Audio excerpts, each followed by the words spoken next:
Within seconds of King Charles III arriving at Buckingham Palace with the Queen consort came what appeared to be a change in schedule, a walkabout, the King looking relaxed, accepting the welcoming words.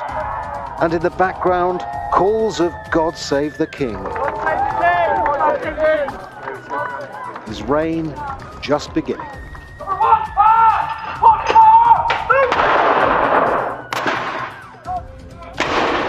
Ahead of his arrival, a 96-gun salute, one for each year of the Queen's life, with the UK starting a 10-day period of mourning. Bells tolled not only in Westminster, but all over the country.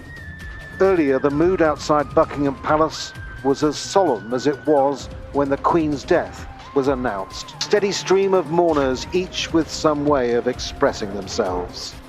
Others standing still, frozen in thought.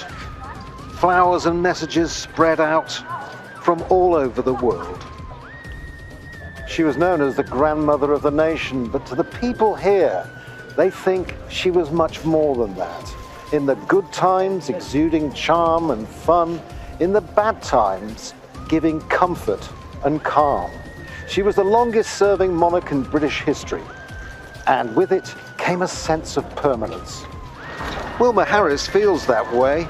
I think there really was that whole sense of, we'll have her forever.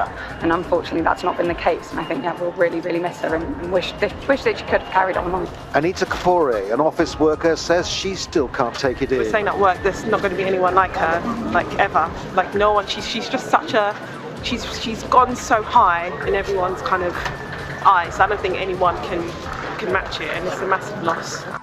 And others feel she unified people and calmed them in times of crisis. I think especially during the pandemic, the impact of just a few words from her can just settle the nation in a way that nothing else really can. At this point, I think everyone here is reflecting the same mood. There's just sadness, but at the same time, gratitude for her service to our country and its people.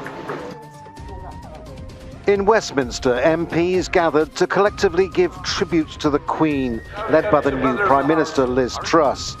She'd been appointed by the Queen only 2 days before she died.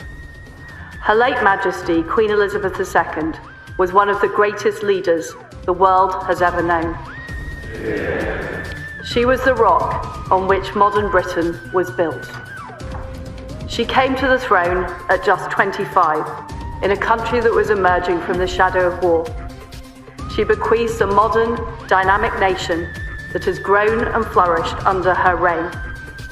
The United Kingdom is the great country it is today because of her. So many memories of an extraordinary woman whose waves from the Buckingham Palace balcony over 7 decades had enthralled the world. Despite her mobility problems, she'd excelled during the Platinum Jubilee celebrations in June. Now the balcony is empty, standing above the grief of a nation.